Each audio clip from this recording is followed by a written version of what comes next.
Hello there. In this lesson, we're going to combine the hybridization that we learned and all that bonding that we did into a combined theory that's going to help us predict the shape of molecules and then some of their properties from there. So you might have seen some of these model kits around to represent different combinations of atoms and to show their shape. And so they follow what's called VSEPR theory. And that is an acronym for the basic principle that helps us predict the shapes. So VSEPR stands for valence shell electron pair repulsion.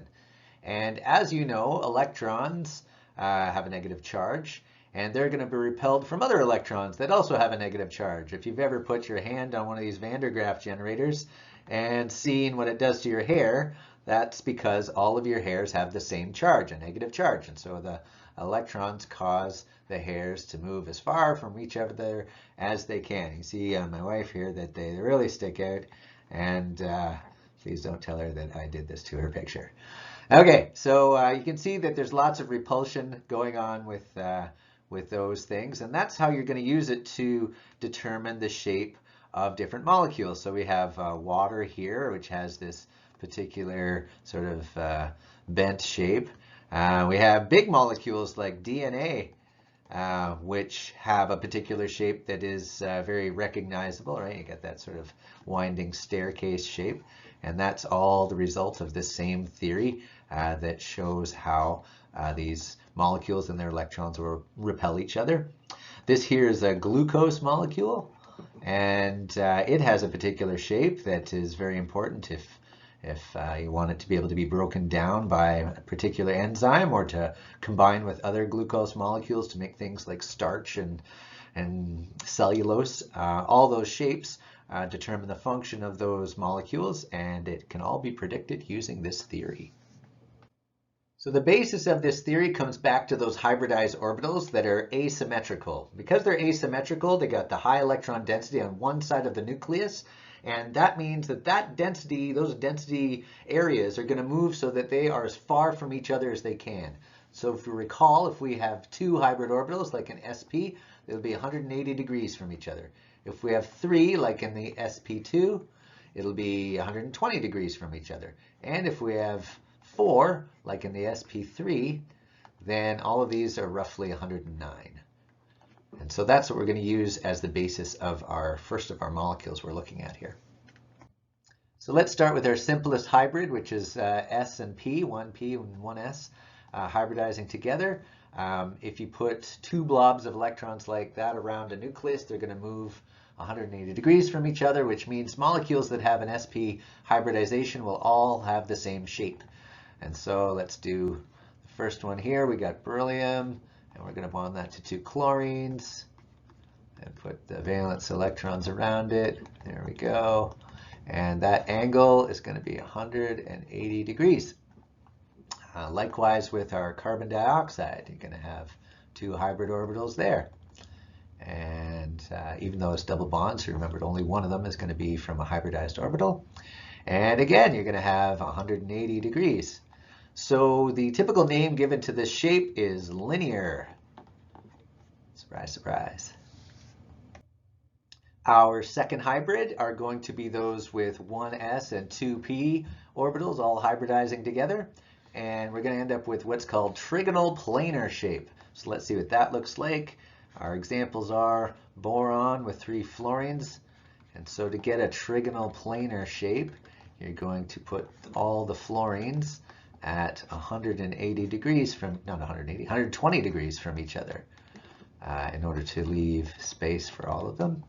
And so this 120 degrees gives it a trigonal planar shape. Now, it's kind of hard to see because this is just a 2D drawing, but the trigonal part's pretty easy to see, right? It looks like a triangle, and planar means flat. And so for these, you can imagine them just being squashed right into the flat of the screen, and you've got the right idea.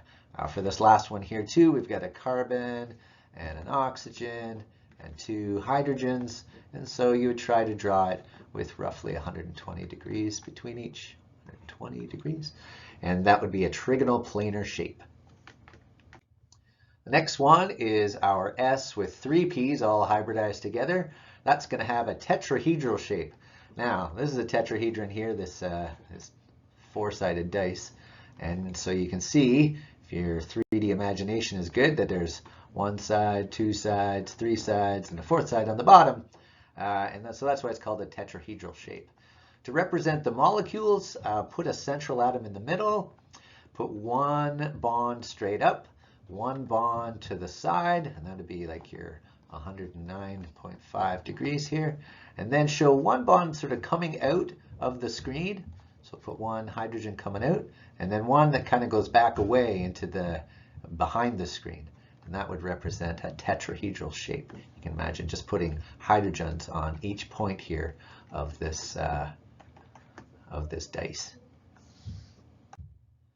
Now, you may be wondering what we do with lone pairs since we have not addressed them. So lone pairs, or non-bonding electron pairs, are also hybridized and have that shape that repels the other electrons. And so you're also going to have to include that when you're distinguishing between a Lewis structure where you can put the bonds anywhere and a molecular structure which has these VSEPR shapes, or VSEPR shapes.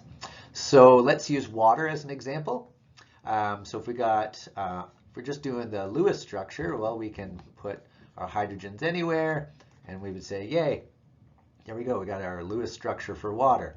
But this is all squished flat, and we have to take into account these extra electrons here. So the hybrid here is going to be S, P1, P2, P3, so we can SP3 hybrid, which means the basic shape should be tetrahedral. So what you're going to do is you're going to put your oxygen in there and put one hydrogen up, put the other hydrogen to the side to show that 109.5 degree angle. And then for your lone pairs, you can show one of them coming out of the board at you or the screen and one going back away. And so this would represent your water molecule. Now you could turn it over if you like and show it, kind of like this, but you're going to have that basic shape where two of the electron unbonding or non-bonding electron pairs are also repelling to make this shape. So this shape you would call bent or angular to show that the three atoms are not in a straight line. Two new terms I'd like to include here are electronic shape versus molecular shape. The electronic shape is where all of the electrons in the valence shell of that central atom are going to orient themselves. So if we have an atom like this where we got a nitrogen and it's double bonded to an oxygen and it's got a lone pair and it's single bonded to another hydrogen over here, we want to come up with the basic shape of this. And so the electronic shape for this would be, this is like an sp2 situation, 1, 2, 3 here. And what you do is you'd put the lone pair up and the two bond pairs down at angles like this. And so you would say that the electronic shape, if you include all of the electrons, including the lone pair, is going to be, again, a trigonal planar. But that's not really the shape of the molecule. The shape of the molecule does not include the lone pairs. Even though the lone pairs are influencing the shape, really the only thing to include for the molecular shape is just the bonds. So you would keep the lone pair there, but if you're considering the shape, it's just where the bonds are. So the shape is really back to that angular shape for the shape of the molecule. So electronic shape includes the lone pairs, and so you can just do those basic shapes for all the hybrids. And so this one would be trigonal planar. And molecular shape, you ignore the lone pairs and just look at where the bonds are. So our last two here that we're going to look at with sp3 hybrids are going to be ammonia and water. So ammonia is NH3 and water is H2O, of course. And both of these have the same electronic shape. We'll put them both in the middle here, or maybe I'll draw them under here. So we have nitrogen, and it has a lone pair, and it's got hydrogen, and hydrogen coming out, and hydrogen going back in here. And then we got our water, which we've drawn before, and water has that a pair going that way and a pair going that way, and then a lone pair up here, a lone pair up here. So both of these have the same electronic shape of having basically 4 pairs of electrons, you know, some going out and some going back. This could be that way. And you would call the electronic shape here tetrahedral because there are 4 pairs, and that's because it's an sp3 hybrid. The molecular shape, though, we're going to ignore the lone pairs. And so this one here is called a trigonal pyramidal. So it's kind of like the 3 hydrogens are all angled downwards, and so you have this low slope pyramid between all the atoms. And then back to our water here, we could just say this is angular or bent again. So this is trigonal pyramidal, and this one is angular or bent, whichever one you like. So our last thing to add here is that lone pairs act slightly differently than bonding pairs when it comes to influencing the shape. It's pretty much the same, except the lone pair repels a little bit more. So in this ammonia, a lone pair, it has 1 lone pair, it's going to push down on these hydrogen bonds a little bit more than another hydrogen bond would, right? So you get 109.5 when the hydrogen was there. When it's a lone pair in ammonia, it's 107.3, which is slightly less. That's very close.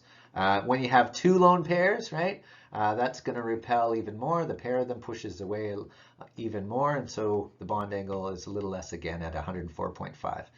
But it's very close to the 109. So very similar shapes. You're going to end up with either one of them, just that the lone pairs tend to repel a little bit differently. All right, hope that helped. We'll see you soon. Bye.